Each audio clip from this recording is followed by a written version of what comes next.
Viewers, I am in the office of Professor Dr.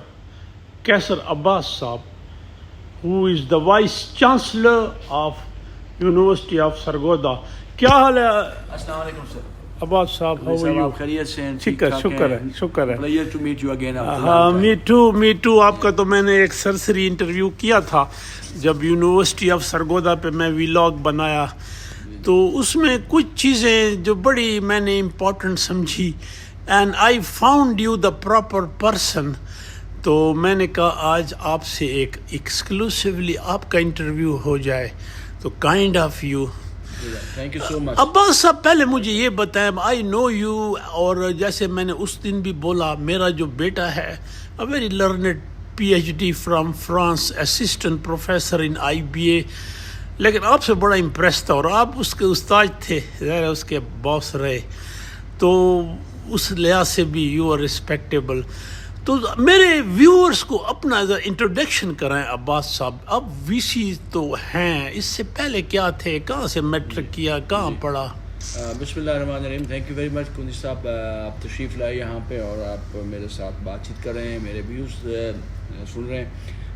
میں نے اپنا جو سلسلہ ہے، میرا بائی گاؤں جو ہے نا شور کوٹ کے قریب ایک قصبہ ہے بدربانہ کے نام سے، تو وہاں سے شروع کیا، اور جو میری ابتدائی تعلیم ہے FA تک شور کوٹ سے ہی ہے.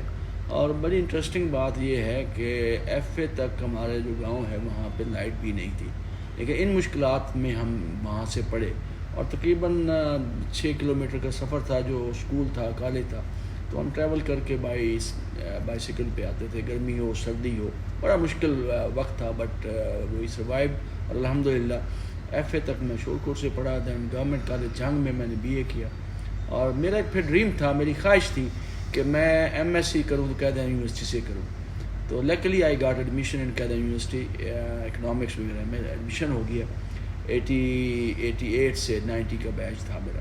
تو 2 سال میں نے MSc کی، پھر میں نے MPhil بھی وہیں سے قائد اعظم سے کیا. اور اس کے بعد جو میری پہلی سروس تھی 1994 MPhil کے بعد، I joined government of Punjab in the planning and development department as research officer 17 grade میں. تو وہاں پہ میں نے کچھ 1 سال 1.5 سال کام کیا. ان دا مین وائل میرا شوق تھا کہ میں کہیں سے PhD کر کے آؤں، مزید پڑھوں. تو اس وقت جب 94 کی بات ہے تو 2 اسکالرشپ پاکستان میں ہوتے تھے. ایک science and technology SNT scholarship ہوتا تھا جو سائنس اور ٹیکنالوجی کے اسٹوڈنٹس کو ملتا تھا، اور دوسرا کلچرل اسکالرشپ ہوتے تھے جو مختلف ممالک میں کلچر ایکسچینج کے ذریعے. اور ایک COT بھی تھا جس پہ میں گیا تھا، سینٹرل اوورسیز ٹریننگ اسکالرشپ. بہت لمیٹڈ اپورچونیٹیز تھیں اس میں اس وقت. تو وہ جو ہے اس میں میں اپنا 96 میں میرا یہ اسکالرشپ ہو گیا. I applied for that culture scholarship, اور نمبر 2 تھا آل اوور ان پاکستان. تو پہلے نمبر والوں کو گورنمنٹ نے کہا کہ ہم نے جاپان بھیجنا ہے، آپ کو چائنا بھیجنا ہے. تو میں نے بہت سوچا، بہت سارے ساتھیوں نے یہ کہا کہ PhD کرنے جا رہے ہیں تو آپ چائنا جائیں گے، چائنا سے PhD کرنے کا کیا فائدہ ہوگا، وہاں تو لینگویج بیریئرز ہے اور پھر ڈیولپڈ کنٹریز نہیں ہیں. تو ایک وقت آیا میں نے پروگرام اپنا وہ چینج کر دیا کہ میں نہیں جاتا. لیکن آپ جیسے ایک دوست نے مشورہ دیا کہ PhD جو ہوتی ہے ایکچولی یہ آپ کا اپنا کام ہوتا ہے، it is your work and how you آگے جو اس ورک کو کیسے آپ ایکسپلین کرتے ہیں، بتاتے ہیں، دیٹس یور جاب. تو آپ چلے جائیں، that's best time to go, don't waste your time. تو then I decide to go to China. تو بڑی بات ہے، جیسے ایک ہماری حدیث بھی ہے کہ آپ کو علم حاصل کرنا پڑے، چاہے چین بھی جانا پڑے تو علم حاصل کرو. تو میرے خیال میں اس لحاظ سے بھی میں خوش قسمت تھا کہ 96 کی بات ہے، 2000 میں 4 سال میں نے PhD کر لی. اچھی بات یہ ہوئی کہ میں نے چائنیز لینگویج سیکھی 1 سال. نہیں آپ بولتے ہیں، میں نے دیکھا، میں چائنیز بول بھی لیتا ہوں. اب اس کے بعد میں چائنیز کے ساتھ بڑے لنکیجز ڈیولپ کیے. اور آپ ایک پروجیکٹ بھی کر رہے تھے جب میں BZU سے آپ کو وزٹ کیا، کچھ عرصہ آپ تھے نا شور کوٹ میں. پاکستان میں بھی ہم نے اس میں کافی کام کیا، چائنا اور پاکستان کے ریلیشن شپ کو بڑھایا، انویسٹمنٹ لے کے آئے، اور اس کی وجہ.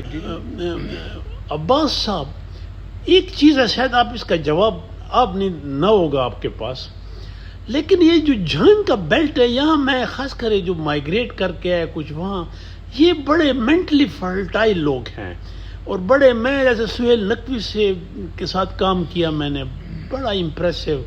یہ بیلٹ بڑا فرٹائل ہے یہ جھنگ کا نا. اپیرنٹلی تو اتنا خشک علاقہ ہے, اتنا زیادہ ڈیولپ بھی نہیں ہے.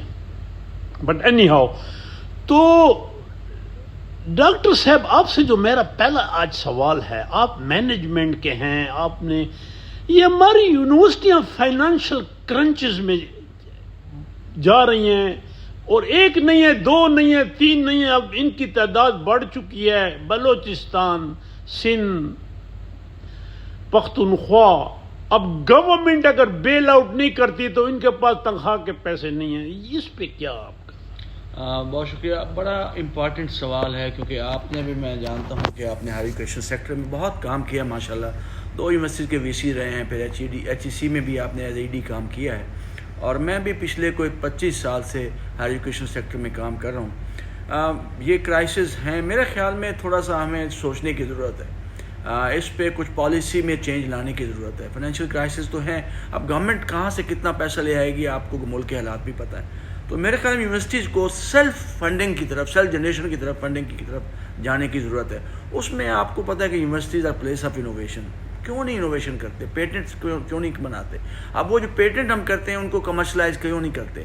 تو اس پہ میرے خیال میں قانون سازی کی ضرورت ہے. اگر یونیورسٹیز کمرشل پروجیکٹس شروع کریں, کمرشلائزیشن کی طرف جائیں, کمپنیز بنائیں پروفیسر, تو میرے خیال میں یونیورسٹیز کا مسئلہ حل ہو سکتا ہے. اور میں آپ کو یہ بتا کر خوشی محسوس کروں گا کہ یونیورسٹی آف سرگودا میں انشاءاللہ ہم 3-4 ایسے کمرشل پروجیکٹس کرنے جا رہے ہیں کہ اگلے 20-25 سال میں انشاءاللہ اس یونیورسٹی کو فائنینشیل کرائسس نہیں آئیں گے انشاءاللہ. تو میرے خیال میں پروفیسرز کو, وائس چانسلرز کو اور گورنمنٹ کو اس طرف سوچنے کی ضرورت ہے کہ university should be allowed to set up their own commercial entity so that they can generate. اچھا, کچھ یونیورسٹیاں ایسی اب اتنی زیادہ نئی بن گئی, جیسے لئی ہے, بکھر ہے, مجھے نہیں لگتا یہ پیٹرنز بنا سکتے ہیں. بکھر کا تو اب ہماری پھر گورنمنٹ اس بات کو مائنڈ کرے گی. میں کہتا ہوں نلیکی ہے, پچھلے 2 سال سے جب سے وہ یونیورسٹی بنی ہے اس کا وائس چانسلر نہیں ہے, کبھی ایک کے حوالے کر دیتے ہیں, کبھی دوسرے کے.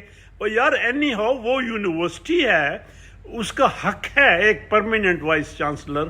تو ڈاکٹر صاحب اب اس کا, ایسی یونیورسٹیاں جو بن گئی ہیں, اب مجھے تو نہیں لگتا پیٹرنز یا وہاں کوئی خود کمائیں گی.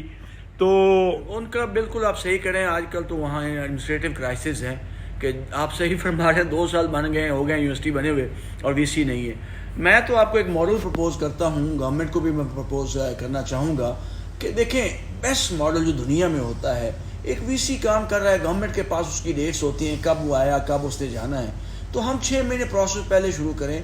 میں سمجھتا ہوں کہ جب میرے اب ٹرینیور ختم ہونا ہے سپٹمبر 2026 میں, تو میرے پاس جون جولائی میں بندہ آ جانا چاہیے تاکہ میں اس کو ہینڈنگ اوور, ٹیکنگ اوور, تاکہ جو لیگیسی ہے وہ چیز چلنی چاہیے. بالکل, this is one of the important reason. اگر خدا نہ خواستہ اگر آپ وی سی ٹائملی نہیں لگا سکتے, دوسری آپشن کیا ہونی چاہیے گورنمنٹ کے پاس, ایک اسٹینڈرڈ نوٹیفیکیشن گورنمنٹ نکال دے کہ یار جو ریگولر وی سی بیٹھا ہوا ہے اسی کو 6 مہینے سال کنٹینیو کرائیں, جس نے 4 سال کام کیا ہے, اس کے بہت سارے پروجیکٹس, بہت ساری چیزیں کنٹینیوٹی میں ہوں گی, وہ اپنے کام کر لے گا, بجائے اس کے کہ 2 مہینے کے لیے ایک نیا بندہ لانے کے لیے, 3 مہینے کے لیے نیا بندہ لانے کے لیے. That creates lot of problems and issues for the university. And I find it some time a crime. اس کی وجہ یہ ہے کہ اگر ایک vice chancellor has done well تو اس کو آپ ایکسٹینشن دے دیں. جی, جب تک نیا تو اسی نہیں. اچھا, جب تک نیا نہیں آتا تو اس کو بیٹھنے دے. نہیں, وہ 2-3 مہینے کیئر ٹیکر پختونخوا میں تو آؤٹ سائڈ یونیورسٹی لے ہیں, and they made a mass. کریں گے وہ میس, اور دے ول پولیٹیسائز دی یونیورسٹی. اچھا, دوسری بات یہ, اب یہاں ایکٹنگ ہے, جیسے یہ جو پی وی سی وی سی بن گئے, وہ کہتے ہیں جی ہمارے ساتھ ایکٹنگ بھی مت لکھو. انہوں نے ٹینور بورڈ پہ اپنے نام لکھوا لیے ہیں وائس چانسلر کے. اچھا, اب وہ کہتے ہیں نا جی کہ پریویلیجز تو وی سی کے اور ذمہ واری نہیں. کوئی آئے, ان کی اچھی بات یہ ہے, کوئی آئے نوکری کے لیے کہتا جی میں تو پرماننٹ نہیں ہوں, سلیکشن بورڈ پرماننٹ نہیں ہوں. لیکن میں یہ سمجھتا ہوں, دیکھیں جیسے وی سیز کا جو سلیکشن پروسیس ہے وہ کمپٹیٹیو ہے نا, اسی طرح پرو وائس چانسلر کے کمپٹیٹیو ہونا چاہیے. یہ تو کوئی بات نہیں ہے کہ آپ سینئر موسٹ پروفیسر کو پرو وائس چانسلر لگا دیتے ہیں, اس میں بہت سارے اچھے لوگ بھی ہوتے ہیں, بہت سارے انکمپیٹنٹ لوگ. ڈاکٹر صاحب یہ اس پروسیس کو کمپٹیٹیو بنانا چاہیے. ہاؤ ٹو اسٹرینتھن آپ نے انڈومنٹ فنڈ پہ کام کیا, انڈومنٹ فنڈ کو کیسے اسٹرینتھن کیا جائے؟ وی سی کی ذمہ داری ہے، یس اس کی ٹیم دیکھیں یہ تو ایک one of the major responsibility ہے to set up the endowment fund, pension fund. اور یہاں پہ ماشاء اللہ ہماری یونیورسٹی میں ہم نے دونوں فنڈ اسٹیبلش کی ہیں، اور with the passage of time یہ جو میں نے کمرشل اینٹیز بتائی ہیں یا ڈونیشنز ہیں، اس سے ہم اس فنڈ کو بڑا کریں. I think these two funds are the backbone of the universities and we should spend maximum energies and efforts to set up these two funds, تاکہ اس کو سیٹ اپ کرنے کے بعد اس کو ریز بھی کریں. میں سمجھتا ہوں یونیورسٹیز میں ایک جو آفس آف ڈیولپمنٹ ہوتا ہے نا، مجھے نہیں پتہ پاکستان میں کتنی یونیورسٹیز میں آفس آف ڈیولپمنٹ موجود ہے. آفس آف ڈیولپمنٹ انٹرنیشنلی ایک اسٹیبلش ڈپارٹمنٹ ہوتا ہے یونیورسٹیز میں، جس کا کام بھی یہی ہوتا ہے fund raising from the different donor agencies سے، ڈفرینٹ لوگوں سے پیسہ لے کے آنا، انڈاؤمنٹ فنڈ کے لیے کنٹریبیوشن لے کے آنا. تو I request and suggest to you through your platform to the government کہ ایک office of endowment fund compulsory mandatory کریں، جس کا کام ہو، جس میں 3-4 لوگ کام کریں، اور they should raise funding for the universities. Financing management doctor صاحب آئی ایگری ایک بہت بڑی ذمہ داری ہے. میں چونکہ ای ڈی رہا، میں نے 1-2 یونیورسٹیوں کو دیکھا انہوں نے پینشن فنڈ سے خرچ کیے ڈیولپمنٹ کی طرف.